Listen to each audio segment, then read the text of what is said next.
My husband left me a storage unit I was never allowed to see. The lawyer slid the key across the table and said, "It's all yours now." My brother-in-law was on his feet before I even picked it up. I'm Nora. I was 31 years old, 7 weeks into being a widow, and apparently the owner of a 10 by 20 climate-controlled storage unit in a facility 2 states away that my husband had been paying for since before we even met. My husband's name was Daniel. We were married for 4 years. He was kind and steady and made coffee every single morning before I woke up, and he left it on the counter with a little sticky note that said something different every day. "Don't forget you're my favorite person. Today's going to be a good one. I love you more than this coffee, and you know how I feel about this coffee." He died of a heart attack at 36 years old. No warning, no history. He just didn't wake up one Tuesday morning, and I touched his shoulder to ask him what he wanted for breakfast. And I already knew before I even called 911 that the world had shifted into something I didn't recognize. The grief was one thing. The storage unit was another. I found out about it at the will reading, sitting in a leather chair across from our estate attorney, with my brother-in-law Marcus on one side of me and Daniel's mother on the other. The attorney read through everything in that careful, measured tone lawyers use, and I was barely tracking any of it until he said, "Unit 14C, Clearfield Self-Storage, Roanoke, Virginia, along with its full contents, is left exclusively to my wife, Nora, to be accessed by her and her alone, at a time of her choosing." The room went quiet in a specific way. The kind of quiet that means everyone else in the room already knows something you don't. Marcus was the one who broke it. He cleared his throat and said, "Well, I'm sure Nora will want some help sorting through all of that." He said it lightly, like it was obvious, like it was settled. He was already nodding. I looked at him. He was smiling at me with his teeth. Marcus had always smiled at me with his teeth. I said, "Daniel said by her alone." Marcus laughed like I'd made a small joke. "Nora, come on, you don't even know what's in there. It could be heavy equipment, it could be documents, you're going to need—" "I'm fine," I said. "Thank you." He stopped laughing. "Here is what you need to know about Marcus. He is 3 years older than Daniel was. He is charming in the way that a well-decorated room is charming you. Notice it right away, and it takes you a while to realize there's no real warmth coming from anywhere. He sells commercial real estate.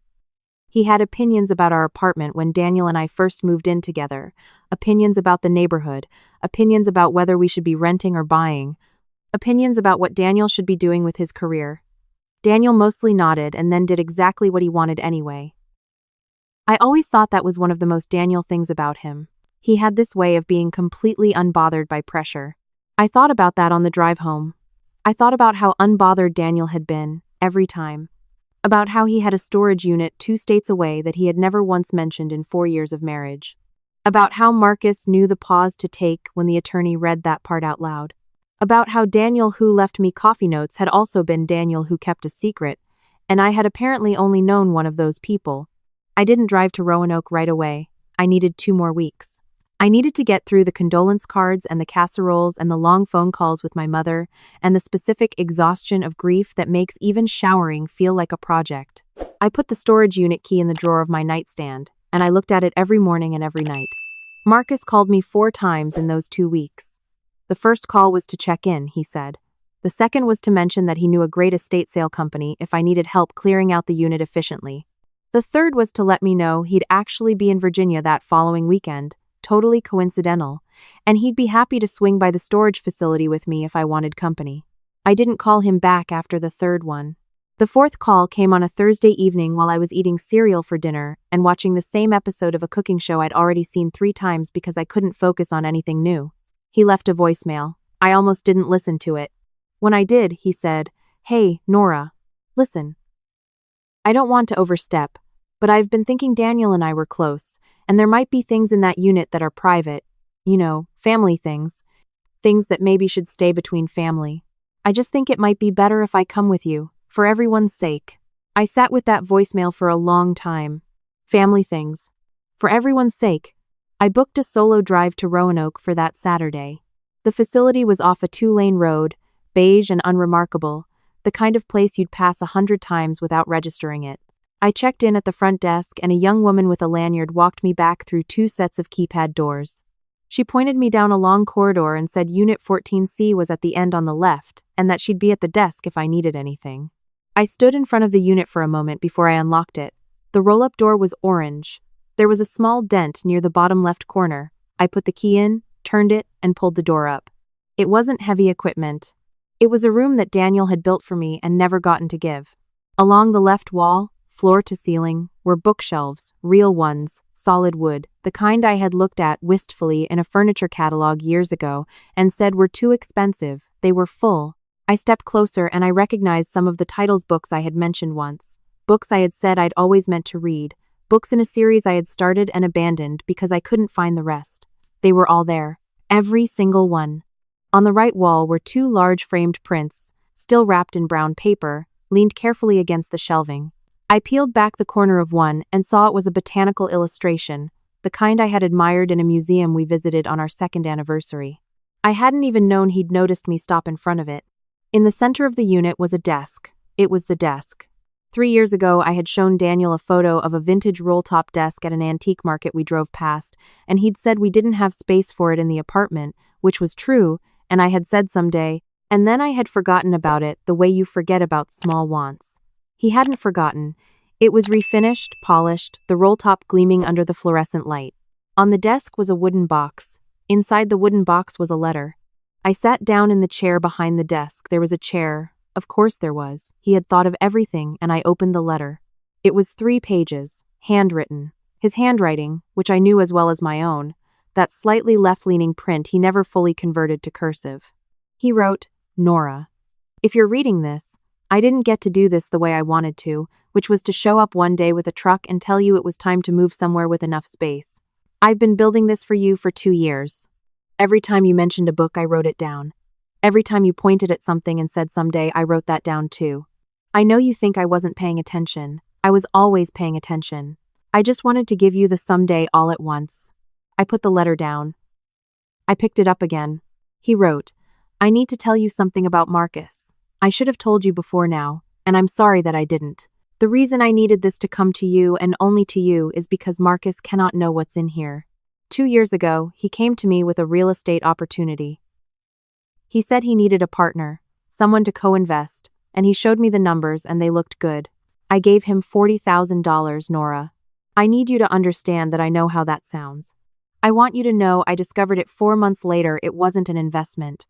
It was Marcus moving money around to cover a deal that had already collapsed. He'd done it to 2 other people before me. He told me if I ever went to anyone, he'd find a way to make it look like I was involved. I had a lawyer look at it. The lawyer said he was probably right that it would be messy and ugly and long. So I kept it quiet and I started putting money aside somewhere. Marcus would never find it. Somewhere it would go directly to you and no one else. The contents of this unit are worth more than the $40,000. Consider it recovered. But Nora, if Marcus comes to you about this unit, if he tries to get access to anything, I need you to know why. He is not safe. He is not looking out for you. He is looking out for himself, and he has always been looking out for himself. Please go to someone you trust. Please don't handle this alone. I read the letter 3 times. Outside in the corridor, the fluorescent lights hummed. A door opened and closed somewhere. I sat in my dead husband's chair at my dead husband's desk, surrounded by 4 years of quiet, patient love that I had not known was being assembled, piece by piece, in a storage unit in Virginia. And I thought about Marcus, about the voicemail, family things, for everyone's sake. About the way he had been on his feet the second the attorney said the word storage, about the 4 phone calls, about the charming, toothy smile. I took photos of every page of the letter. I took photos of the entire unit.